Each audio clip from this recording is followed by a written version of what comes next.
గొప్ప నాయకుడైన జగన్మోహన్ రెడ్డి గారు ఈరోజు వైజాగ్ని పరిపాలనా రాజధానిగా అనౌన్స్ చేసినప్పటి నుంచి ఈ చంద్రబాబు నాయుడు పవన్ కళ్యాణ్ ఎలా విషం చిమ్ముతున్నారో మనం కళ్ళారా చూస్తున్నాం. వైజాగ్ని అంతర్జాతీయ స్థాయికి సిటీగా దాన్ని డెవలప్ చేయాలని చెప్పి వైఎస్ఆర్ కాంగ్రెస్ పార్టీ ముందుకు నడిపిస్తుంటే దాన్ని ఒక క్రైమ్ సిటీగా అక్కడున్న ప్రజల్ని అవమానించే విధంగా ఈరోజు పవన్ కళ్యాణ్ మాట్లాడటం చాలా దురదృష్టకరం. ముఖ్యంగా నిన్న మీరు చూసుంటారు, ఎప్పుడూ చంద్రబాబు నాయుడు ఏం మాట్లాడతాడో ఏం విమర్శిస్తాడో దాన్నే రీమేక్ చేస్తూ పవర్ స్టార్ కాదు ఈయన రీమేక్ స్టార్ అన్నట్టుగా పవన్ కళ్యాణ్ కూడా నిన్న వెళ్ళి అదే హడావిడి చేస్తున్నాడు. రిషికొండను బోడికొండు చేసేశారు, బోడిగుండు చేసేశారని బోడి వెధవలంతా కూడా బోడి ప్రచారం చేయడం ఒక ఫ్యాషన్గా పెట్టుకున్నారు. నిన్న వెళ్ళాడు, కారెక్కి అరిశాడు, గోడలు దూకాడు, హడావిడి చేశాడు. నేను సూటిగా అడుగుతున్నాను పవన్ కళ్యాణ్ని, సరే నువ్వు లోపలికి వెళ్ళావు కదా, కారెక్కి చూసావు కదా, అక్కడ ఏం లోపాలు కనిపిస్తున్నాయి, ఏం అక్రమాలు జరుగుతున్నాయి, నువ్వేం కనిపెట్టావో చెప్పయ్యా అంటే చెప్పడానికి ఆయనకి మాటలు లేవు. అక్రమాలు జరుగుతున్నాయి అంతే, ఒకటే మాట. పవన్ కళ్యాణ్ ప్రజలు అడుగుతున్నదే నేను సూటిగా అడుగుతున్నాను.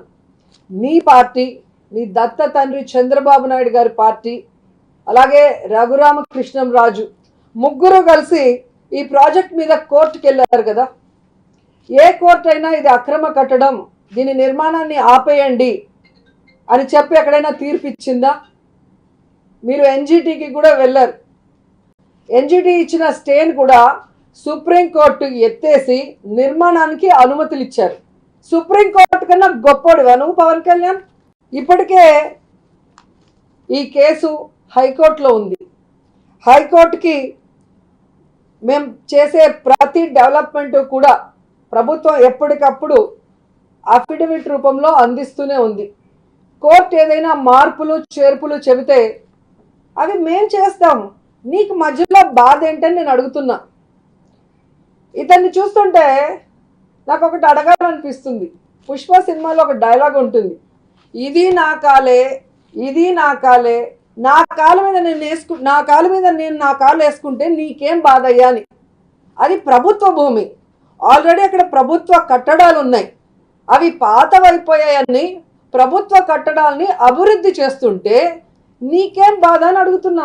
కొండ మీద కడుతున్నారు, ఇది నేరం ఘోరం అని నువ్వు అనొచ్చు, నిన్న మాటలు బట్టి నేను అర్థం చేసుకోగలను. సో రిషికొండ మీద కట్టడమే నీ బాధ అయితే, కొండల మీద కడితే పర్యావరణం ధ్వంసం అయిపోతుంది అనుకుంటే, నువ్వు మాట్లాడేది చూస్తుంటే కొండ మీద కట్టడం తప్పైతే మరి నీ ఇల్లు, మీ అన్న ఇల్లు బంజారా హిల్స్, జూబ్లీ హిల్స్ అని కొండల మీదే ఉంది కదా, మరి అప్పుడు పర్యావరణం ధ్వంసం అయిపోతుందని నీకు అనిపించలేదా?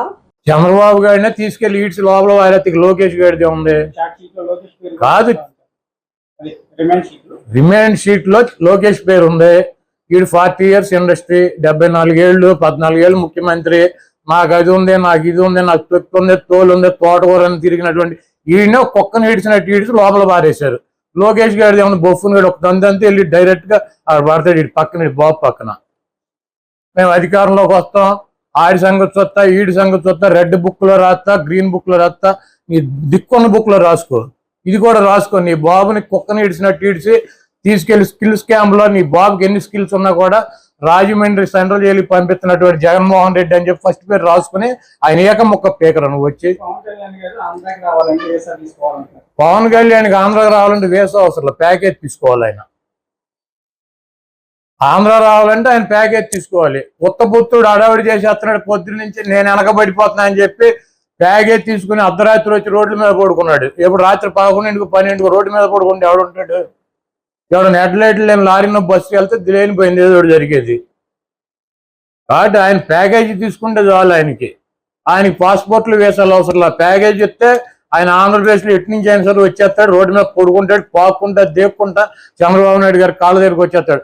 ఉత్తపుత్రుడు నేను పొద్దు నుంచి అడావిడి చేస్తున్నాడు. మరి దత్తపుత్రుడు అధికారికంగా దత్తత తీసుకుంటే ఆయన కూడా రానిచ్చేవారు. ఇదేమో అధికారికంగా కాదు కదా, అనధికారికంగా. ఆయన కూడా అధికారికంగా దత్తత వెళ్ళిపోయాడు అనుకోండి, నా కుటుంబ సభ్యుడు అని చెప్పేవాడు. బాలయ్య, భువనేశ్వర్ గారు, బ్రహ్మణి గారు, మన లోకేష్ బాబు వచ్చినట్టు పవన్ బాబు గారు వచ్చి వాళ్ళతో పాటు కూర్చుని వెళ్ళి కలిసి వెళ్ళేవాడు. అధికారికంగా తీసుకోమండి ఈయన కలవాలంటే. కలెక్టర్ గారే సాక్షాత్తు వెళ్ళాడు, దాన్ని పరిశీలన చేశాడు, సీజ్ చేశాడు, వచ్చాడు. మళ్ళా పవన్ కళ్యాణ్ గారు వెళ్ళాడు, రాష్ట్ర ఉప ముఖ్యమంత్రి గారు. ఎవరితో వెళ్ళారు? మరొక సిద్ధాంతకర్త ఉన్నాడు ఆయన పార్టీలో, ఆయన మనోహర్ గారు. వీళ్ళిద్దరూ కలిసి వెళ్ళారు. వెళ్ళారు వాళ్ళ ప్రభుత్వం వెళ్ళారు. వెళ్ళి ఏం చేశారని అడుగుతా ఉన్నా నేను. వెళ్ళిన తర్వాత అక్కడ కొన్ని మాటలు వింటే చాలా ఆశ్చర్యాన్ని కలిగించే విధంగా ఉన్నాయి. పవన్ కళ్యాణ్ గారు అక్కడికి వెళ్ళి అవన్నీ తనిఖీ చేశారంట. ఆ తర్వాత ఆయన ప్రెస్ మీట్ మాట్లాడారు. ఏం మాట్లాడారంటే, నేను కాకినాడ పోర్ట్లోకి వస్తుంటే 2 మాసాల నుంచి రావడానికి వీల్లేదని అడ్డం పడ్డారు ఒక మాట. నేను వస్తే అధికారులు సహకరించలేదు, ఎస్పీ నా దగ్గరికి రాలేదు, పౌర సరఫరాల శాఖకు సంబంధించినటువంటి అధికారులు కూడా సహకరించలేదు. నేను సముద్రంలోకి వెళ్ళి ఆ పోర్ట్లో ఉన్నటువంటి ఒక ఓడలో జరిగేటటువంటి కార్యక్రమం చూడాలని బయలుదేరితే, మీరు వెళ్ళొద్దు సార్, రఫ్గా ఉంది సి, మీరు వెళ్ళటం ప్రమాదకరం అని చెప్పారు. అయినా సాహసం చేసి నేను వెళ్ళాను. చాలా గొప్పగా సాహసం చేసి వెళ్ళాను, చూశాను, పట్టుకున్నాను. అంతకుముందు పట్టుకుందే, కొత్తగా పట్టుకుందేం కాదు.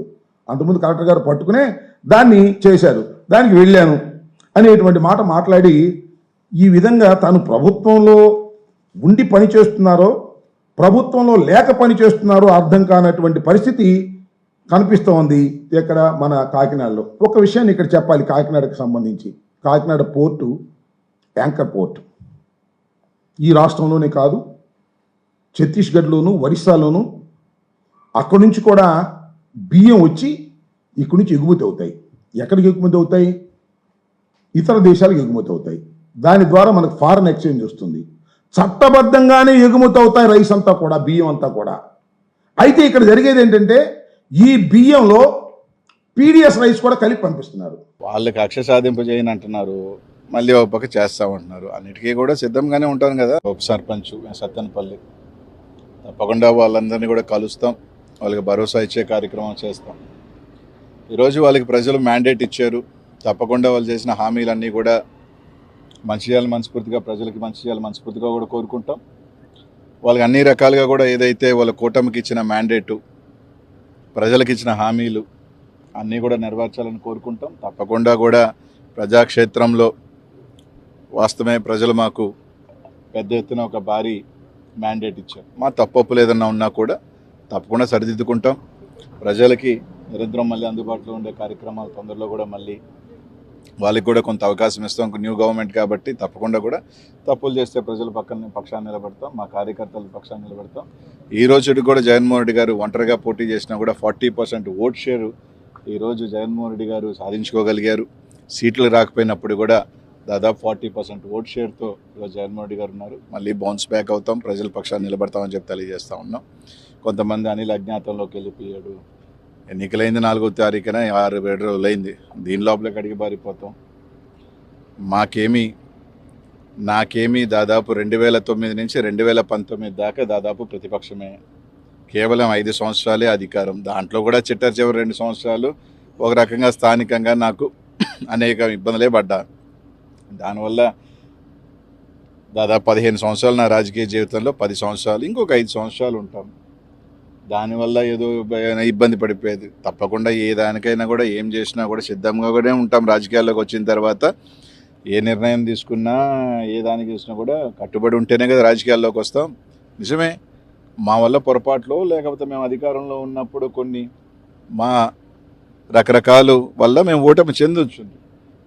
ఓటమి చెందినంత మాత్రాన దాన్ని సరిదిద్దుకొని మళ్ళీ వెళ్తాం. మాలో లోపాలేంటి? కొంతమంది చెప్తా ఉన్నారు మంత్రుల వల్ల, నోటు దోల వల్ల ఓడిపోయారు, మంత్రులు దీనివల్ల ఓడిపోయారని. రైట్, నిజంగా మా పొరపాట్లు ఉంటే ఎవరైనా కానీ తప్పకుండా మా తరపు నుంచి సరి చేసుకోవాలంటే సరి చేసుకుంటాం. ప్రజలు మేము అలా ఉన్నాం కాబట్టి మాకు ఈ మ్యాండేట్ ఇచ్చారు మా అందరికీ అనుకుంటే తప్పకుండా దానికి సంబంధించి సరిదిద్దుకొని ఇంకా మెరుగ్గా వెళ్తాం.